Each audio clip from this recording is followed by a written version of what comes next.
अंगद जी महाराज का चरित्र आता है। अपनी पत्नी से बहुत प्रेम करते थे, पर ठाकुर जी के प्रति कोई भाव नहीं था। उनकी पत्नी अंगद जी से ब्याह करी तो ये शर्त रखी थी कि भाई आप जैसे चाहे जीवन जिए, पर मेरी भक्ति में आप विघ्न मत डालिएगा। अंगद जी बोले, देवी तुम मुझे इतनी प्रिय हो, तुम चाहे कथा सुनो, कीर्तन करो, सत्संग करो, जो तुम्हारा मन हो वो करो। अंगद जी की पत्नी ने कहा कि देखिए आप चाहे जो कीजिए, पर मेरी भक्ति में विघ्न मत डालिएगा। अंगद जी इतना प्रेम करते थे अपनी पत्नी से, बोले देवी तुम चाहे कथा सुनो, कीर्तन सुनो, तुम जो चाहो वो करो, हम तुमको कभी नहीं रोकेंगे, पर हमसे मत कहना कि तुम भी सुनो। पत्नी भी कभी पति से नहीं बोलती थी कि आप चलिए कथा में सत्संग कीजिए। वो अपना राजपाट संभालते थे, एक राजा के यहाँ पर मंत्री थे, सब अपना देखते थे, और पत्नी रोज कथा सुनना, कीर्तन में जाना सब करती थी। एकादशी का दिन तो एक महापुरुष थे, उन्होंने ऐसा नियम बनाया कि हर एकादशी को किसी वैष्णव के घर पर ही सत्संग होता था, और उसमें वैष्णवों की लाइन लग जाती थी कि अगला हमें कौन सी एकादशी मिलेगी। तो अंगद जी की पत्नी भी सोचती तो थी कि सबके यहाँ संत जन जाते हैं, कभी ऐसा अवसर मिले मेरे घर भी सत्संग हो, संत जन पधारें। तो अंगद जी की पत्नी को भी मन में हुआ कि मेरे घर भी संत महापुरुष पधारें, सत्संग हो, आनंद होगा। संतों से निवेदन किया तो संतों ने कहा ठीक है, तो अगले महीने की उस एकादशी पर हम आपके यहाँ आएंगे।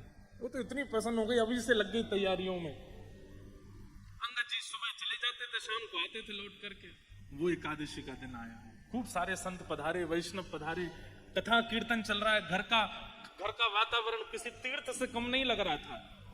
और अंगद जी की पत्नी इतनी भाव में आ गई, वो तो जब से संत आए तब से रो ही रही है, उसके नेत्र सजल हो रहे हैं, उसको लग रहा साक्षात ठाकुर जी मेरे यहाँ आ गए। तभी अंगद जी का आगमन होता है। अंगद जी ने आकर के देखा, उछल उछल करके वैष्णव कीर्तन में नृत्य कर रहे हैं, और महापुरुष बैठ करके बढ़िया कीर्तन सुना रहे हैं। खूब सारे संत महापुरुष सब बैठे हैं, कुछ प्रसादी सिद्ध कर रहे हैं, कुछ ठाकुर जी का श्रृंगार कर रहे हैं, वो सब चल रहा है क्रम। पूरा घर का रूपरेखा ही बदल गई। अंगद जी ने आकर के तुरंत वहां चिल्लाना शुरू कर दिया, और जाकर के महाराज 2-3 चीजें फेंक दी, क्रोध में भर गए। बोले तुमने अपना आश्रम समझ रखा है, मेरा घर है, ये क्या यहाँ पर ये ताम तंबूरा बजा रहे हो, उछल उछल के नाच रहे हो? अपने आश्रमों में कीजिए सब जाकर के, नदियों के किनारे इतने बड़े बड़े घाट बने, वहां कीजिए जाकर के। ये मेरा घर ही मिला था तुम सबको ये करने के लिए। धीरे धीरे वैष्णव क्षमा मांग करके वहां से जाने लगे। अंगद जी की पत्नी दूर खड़ी देख रही थी, बार बार जाके, ऐसे तो मत कीजिए, इस प्रकार का व्यवहार तो मत कीजिए। पत्नी शांत हो गई। वैष्णव का ये स्वभाव होता है, वो विवाद से बचेगा, विवाद में नहीं पड़ता। विवाद में बहुत रुचि होती कई लोगों की, पर वैष्णव का स्वरूप कैसा, कोई उससे विवाद भी करता है ना, वो अपनी हार मान करके, भैया तुमको जो उचित लगता हो वो करो, तुमको जीत चाहिए जीत लो, तुमको प्रॉपर्टी चाहिए ले जाओ, तुमको धन चाहिए ले जाओ, हमको अकेला छोड़ो। विवाद में पड़ता नहीं है। अंगद जी की पत्नी शांत हो गई। जब सब महापुरुष वहां से चले गए, सब कुछ शांत हो गया, एक रात्रि तक कोई वार्ता नहीं हुई। दूसरे दिन अंगद जी तो बिल्कुल सहज भाव में अपनी पत्नी के पास गए। देवी आज बाल भोग नहीं पवाया। पत्नी ने मुख ढक लिया, बाल भोग लेकर के आई, पधरा दिया। आज तक कभी मुख ढका देखा नहीं था उसका। पूरा दिन हो गया पूछते पूछते, पर वो शांत मौन हो चुकी थी। रात्रि में पूछने लगा, आप ये कैसा व्यवहार कर रही हो, ऐसा मुख क्यों ढक लिया तुमने? बोले देखिए विवाह तो आपसे हुआ मेरा, 7 फेरे आपके साथ लिए मैंने, मेरे पिता ने कन्यादान आपके हाथ में किया मेरा, उसका निर्वहन तो मैं करूंगी कि मैं अपना पातिव्रत धर्म निभाऊंगी। आपको भोजन पवाना है, आपकी जो जो उपयोगिता उनकी पूर्ति करना, ये मेरा धर्म है, वो मैं करूंगी। पर क्योंकि आपने एक वैष्णवों का अपराध किया है, इसलिए एक नियम तो मैं धारण करूंगी, और वो ये कि अब जीवन में आपको अपना मुख नहीं दिखाऊंगा। जब जब मेरे सामने आप आएंगे घूंघट कर लूंगी, आपको छोड़ के जाने वाली नहीं हूं, मैं रहूंगी साथ में, सब करूंगी, अपना पातिव्रत धर्म निभाऊंगी। लेकिन इसी को कहते हैं देह से त्याग ना करना, मन से त्याग देना। अंगद जी बोले देवी ऐसा मत करो, मैं तो तुमसे बहुत प्रेम करता हूं, तुम जानती हो। बोले मुझसे प्रेम करते हैं पर हरिजनों से आपका प्रेम नहीं है, तो फिर मुझसे प्रेम करने का कोई अभिप्राय नहीं। जिसको हरिजन प्रिय नहीं लगते, हरि के दास प्रिय नहीं लगते, वो मुझे कैसे प्रिय लग सकता है। लेकिन मेरा दुर्भाग्य कि ब्याह तो हो गया मेरा, अब रहूंगी आपके साथ पर मुख नहीं दिखाऊंगी। और आपसे प्रार्थना, आप जो कहेंगे वैसा नियम होगा। आप कहेंगे कथा में नहीं जाना तो वो भी बंद कर दूंगी, पर मेरे को इसके लिए हट मत कीजिएगा कि अपना मुख दिखाओ, ये मेरा नियम है। अंगद जी तो इतने व्याकुल हो गए, अब क्या करूं। खूब मनोहार किए, हंसती भी है, बात भी करती, पर मुख नहीं दिखाती। अब इसे कहते हैं मानसिक त्याग। महादेव ने भी तो किया था सती का। जब राम जी की परीक्षा लेकर के सती आई तो आसन उठा करके सन्मुख रख दिया बगल की जगह, कि अब इधर विराजने की आपका अधिकार अब समाप्त हो गया, अब तो सन्मुख बैठो आप। महादेव ने भी कोई पूरा त्याग देह से त्याग कर दिया वैसा नहीं, मानसिक त्याग। और उस त्याग का ये फल मिला। अंगद जी इतने परेशान रहने लगे, इतने दुखी हो गए, बोले क्या करें, अब पत्नी का मुख ही नहीं दिखता है। एक दिन जा रहे थे घोड़े पर बैठ करके, ऐसी कथा चल रही थी, सब लोग बैठ के सुन रहे थे, व्यास जी कथा सुना रहे थे। अंगद जी महाराज बोले ये कथा ही आई थी मेरे जीवन, इसी ने ही मेरा घर पूरा। तब कथामृतम तप्त जीवनम, कई महापुरुष इसका अर्थ ऐसा लगाते, तप्त जीवनम। हे ठाकुर जी आपकी कथा जो है वो जीवन को तपा देती है, लेकिन इसका वास्तविक अर्थ यह है कि जीवन के जितने ताप हैं वो आपकी कथा से दूर हो जाते हैं। जाके बैठ के बोले सुनो तो सही, ऐसा क्या है इस कथा में जिसके लिए पत्नी ने मेरा त्याग कर दिया। जैसे अंगद जी कथा में जाके बैठे, ध्यान पूर्वक सुनने लगे एक एक शब्द को, नेत्र बंद हो गए, ऐसी अनुभूति होने लगी जैसे मानो कितना सुख, कितना आनंद, कितना रस, अपनी सारी आपत्ति विपत्ति सब भूल गए। ठाकुर जी की मधुर लीला सुनते सुनते भाव में चले गए श्री अंगद जी महाराज।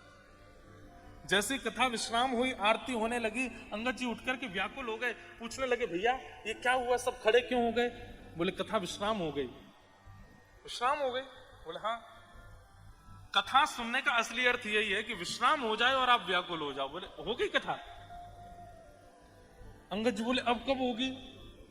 बोले अब तो आज 7वां दिन था, कथा विश्राम हो गई, अब तो पास के गांव में कथा होगी महाराज जी की। अंगद जी ने पता पूछ लिया, अगले दिन वहां पहुंच गए, वहां कथा सुनने लगे। 7 दिन वहां कथा सुनने के बाद में अब अगला पता पूछा, अब अगली कथा कहां? बोले उधर के शहर में, तो वहां पहुंच गए, वहां जाके सुनने लगे। धीरे धीरे ऐसी स्थिति हो गई। पहले तो अंगद जी घर आके जिद करते थे पत्नी से कि मुख दिखाओ, पर अब अंगद जी को भी कोई चिंता नहीं, चुपचाप आते, प्रसाद पाते, सो जाते। कुछ दिनों के बाद वही कथा फिर से अंगद जी के नगर में हुई। अंगद जी कथा सुनने गए, जैसे एक भाव में कीर्तन किया व्यास जी ने, तो सब 2-4 लोग उठ के नृत्य करने लगे। अंगद जी महाराज खड़े हो गए, नेत्रों से अविरल अश्रुधार और ऊर्ध्वबाहु होकर के जब कीर्तन में नृत्य करने लगे, सब देखने लगे उनको। तभी वहीं आगे बैठी थी अंगद जी की पत्नी। दोनों को ही नहीं पता था कि कथा सुनते हैं दोनों। अंगद जी को तो पता था कि पत्नी जाती है, पर पत्नी को नहीं पता था कि अंगद जी को भी चाव लगा है कथा सुनने का। जब कोई नृत्य करता है सबकी दृष्टि पड़ती है ना, तो अंगद जी की पत्नी ने ऐसे देखा क्यों नृत्य कर रहा है, और जैसे ही देखा ये मेरी आंखों को कोई धोखा हुआ है या मुझे कुछ और दिख रहा है, ये तो अंगद जी लग रहे हैं। उसने थोड़ा और पास जाकर के घूंघट करके जब देखा तो भाव आवेश की मुद्रा में, और महाराज अविरल अश्रुधार और ऐसा नृत्य कर रहे थे श्री अंगद जी महाराज। पत्नी समझ गई ये एक दिन की कथा से नहीं हो सकता, और ये आडंबर भी नहीं हो सकता कि मुझे रिझाने के लिए कर रहे हो। समझ गए। तहकीकात की 2-4 लोगों से पूछा कि ये कौन है। बोले अरे ये तो बड़े अच्छे भक्त हैं, हर कथा में पहुंचते हैं। पत्नी बोली तभी मैं कहूं, रात्रि में आजकल बहुत विलंब से आते हैं, मैं भी पूछती नहीं थी, लेकिन ये कथा सुनने जाते हैं। आज अंगद जी की पत्नी घर पहुंची, पूरा घर सजाया, सुंदर दिए लगाए, बाहर चौका किया, उस पर रंगोली बनाई, बढ़िया सुंदर घर में सामग्री आदि सिद्ध करके सब तैयार किया। अंगद जी महाराज जैसे ही आए, पत्नी घूंघट ऊपर करके खड़ी थी द्वार पे, हाथ में आरती का थाल लेके। तो अंगद जी दूर से ही बोल पड़े, देवी तुमने आज घूंघट नहीं किया, मैंने नीचे नजर कर लिया, घूंघट कर लो मैं तब आऊं। अंगद जी की पत्नी बोली, अब घूंघट की आवश्यकता नहीं। क्यों? बोले, मुख तब मोड़ा था जब आप हरि विमुख थे, पर आप जब हरिजनों के संगी हो गए हो, तो अब आपसे मुख कैसे छुपा सकते हैं? ये है त्याग।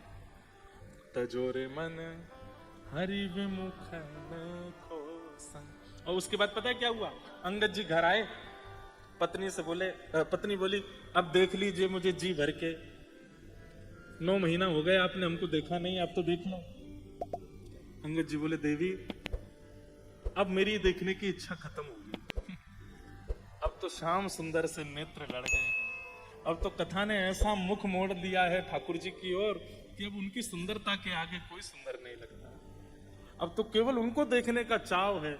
अंगद जी की पत्नी तो भाव विह्वल हो गई कि बोले, मैंने तो ऐसी उम्मीद ही नहीं की थी कि मेरे पति कभी ऐसे हो जाएंगे।